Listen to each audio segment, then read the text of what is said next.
seat. Thank you, Bill. Of course. I have a speech, and it looks long, but it's in teleprompter print, because when you win a Silver Circle, you need reading glasses, and I wanted to pass on those tonight. I don't know what to say. Seeing my kids just got to me. They just really did. And Denise, you're my dearest friend at work. You've been my friend since I walked through the front doors of Channel 3 25 years ago, and you are the sister I never had. More on you in just a moment. Thank you for that tribute. What a look back at a career that I have never had any regrets about. I'm extremely humbled and grateful to receive this award today. I feel very blessed to actually be standing here 30 years after being an intern at WPRI in Providence and still love what I do every single day. I can safely say, since I first entered broadcast news, I've never considered doing anything else. Some days are harder than others, but I never thought about taking a job in another industry. In fact, I was even once asked to run for office, and I said, I'd rather vet the next mayor or governor than be him or her. I've wanted to be in TV news for as long as I can remember. More importantly, I wanted to make a difference and change some lives. When I was 7 years old, we moved to a new development in Norwood. As the houses went up, our street remained unpaved. It was rocky, and it was terrible for bike riding. So I got together, and we put together a petition.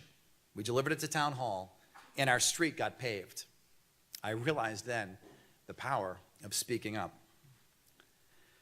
But speaking up did not come easily to me as a child. As a kid, I was petrified to have to read aloud and afraid to ask questions.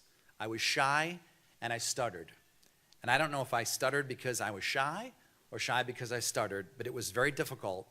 And it took years to come out of my shell because other kids made fun of me for the way I couldn't talk. Looking back, it's a wonder I do what I do for a living. During that time, that paper route that Denise talked about fostered my love of news. As I traversed the sidewalks of Norwood, I read the Globe and the Herald and learned about Watergate that way. Years later, I voraciously read All the President's Men and then watched the movie by the same name. In fact, I just reread the book this past weekend because Karen and I went to see the Mark Felt movie. Someday, I wanted to break a big story just like Woodward and Bernstein. In high school, I got that big chance when I stumbled into a story about hypocrisy and secrecy regarding those in power. I was on the school newspaper, The Witness, at Severian Brothers High School, and this one day, we were urged by the teachers and the administration to donate our lunch money and fast for the day to wipe out hunger. What a great, noble cause. But my friends and I were growing 16-year-old boys, and we were hungry. So we went down the street to the brand new Burger King in Westwood and broke the fast. And much to our surprise and glee, we saw the headmaster, teachers, and members of the administration wolfing down their Whoppers. It wasn't quite Watergate, but our story about Whoppergate for the paper practically wrote itself. I never lost that hunger for a story, and it still energizes me to this day when I'm on the hunt to get the story first and to get exclusive details. Journalism, as we all know, is so important, and what we all do is important, to tell people what they need to know and what they want to know. It's a duty I don't take lightly. Despite a new emphasis on some of the sillier things in our changing world, there is still a need and demand for good, compelling stories, be they hard-hitting investigations or human interest tales. In closing, I want to thank so many people who helped me get here to this podium on this day. And there are so many, I can't even mention all of them. But first of all, my mother, Marilyn House. A hard worker with impeccable values. She had once dreamed of becoming a teacher and later devoted her life to raising her sons and then entered the world of real estate. She helped me with my homework, stressed manners, and to treat people with kindness, and encouraged me to do something that I loved and to try to be the best at it because she knew I'd be working a long time. My mother also instilled in me a respect for working women, which would serve me well throughout my career. And I know when I pursued an honor for Ann Musello, you were one of the guiding factors in that. I also want to thank my father, who's in Florida, who was an engineer, but also had a talent with words and who dabbled in writing as well. Professionally, there were so many people who helped along the way. When I was an intern at WPRI, there were several. And I know that we all have to help the next generation along, and I want to give a shout out to Ted Wayman, who was the anchor there, weekend anchor, who said, why don't you work weekends? For selfish reasons, he needed help, but I did so much, I learned to report from him. WMUR. My first news director, Miles Resnick, who I know is, some people say is a certified crazy man, but his brutal critique of my work included a demand that I lose my Boston accent and lose the mullet. I think I did both. From there, it was on to Illinois and Michigan, and then I was hired by a great television station. WFSB has been an amazing experience. To me, when I first started there, it was like the Disneyland of TV stations because they had everything. On my very first day, I crossed along the lawn of the old State House, and the cannons went off. They used to light off the cannons with these guys in Revolutionary War uniforms. And then I walked into the front door of Channel 3 where a US president had once spoke, and I felt the awesome responsibility that I'd worked so hard for. WFSB is a legendary station, then owned by the Washington Post, and later, and to this day, the Meredith Corporation. Both companies set very high journalistic standards that have been vital in my success, and I'm always proud to tell people where I work. In fact, one of my standard jokes, when I encounter someone who says they watch another station is, we have some medication for that. Or with an air of incredulity, I'll say, wait, there's another TV station?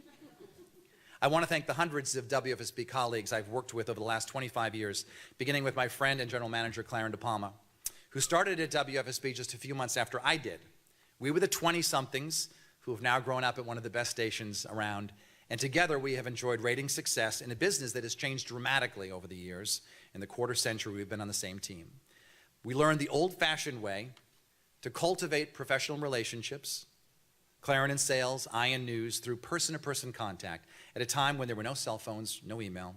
So thank you, Clarence, for your faith in me, and I know we will accomplish some great things together in the next 25 years.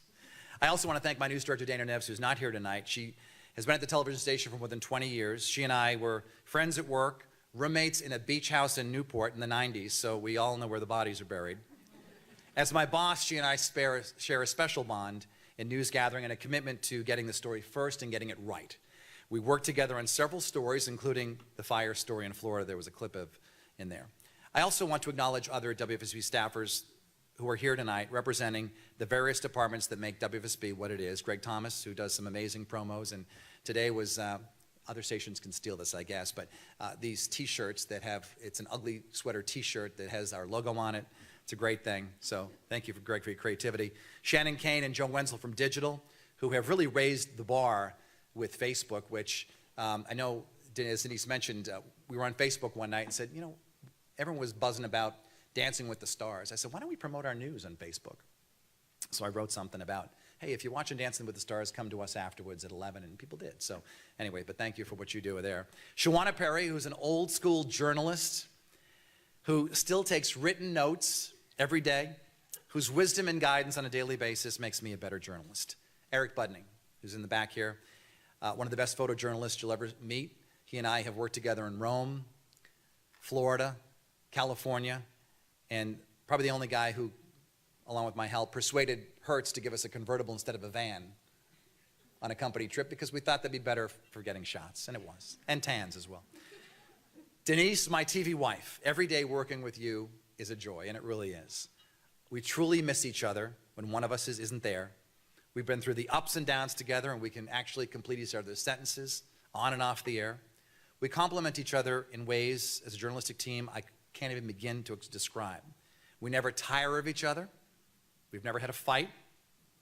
We never lack new material to keep ourselves amused. And that sophomoric humor has fueled our friendship over the years. It's also been balanced by a deep mutual respect for each other as journalists, and I thank you for all the lessons you've taught me. And now Kara, my real wife, whom I met nearly 18 years ago at WFSB, and that story is true. Love at first sight. She's my rock. I really don't know where I'd be without her, and our two beautiful children. I have people who say, you know, I can never work with my wife. How does that go? How does that work? And I actually love it. I love seeing her car in the parking lot when I pull in. I especially love those opportunities when, in the rare occasions, Denise is off and Kara stays late and we get to anchor together. Charity events, which for many people in TV news are nights away from your loved ones, are like date nights for us. And We get asked to do a lot of things together, and we've been able to help lots of people over the years while spending time together and having some fun.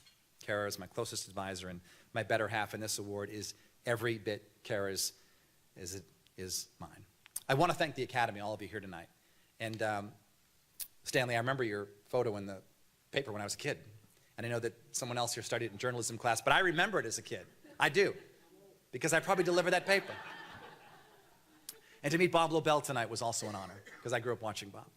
I want to thank everyone here. Being a part of this organization for 25 years has taught me so much, meeting fantastic journalists, watching some of the finest reports here at the events that we go to, the Emmys and Silver Circle and judging.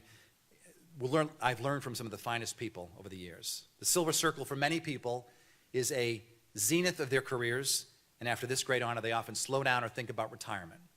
But for me, there is still much more to accomplish. We are entering one of the most important gubernatorial elections in our state of our time. I want to bring Face the State to new levels, win an Emmy for it next year. Denise and I will be celebrating 25 years as an anchor team. The year after that, I look forward to celebrating that. We've been blessed beyond relief in the ratings, and we take our obligation to our viewers very seriously, so we have to continue to work hard after this day. Finally, our viewers, because for 25 years, they've been a huge part of my life.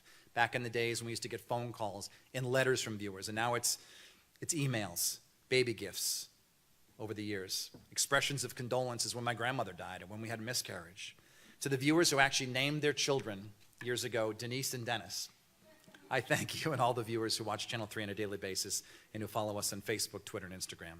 I'm eternally grateful for this award, and thank you very much.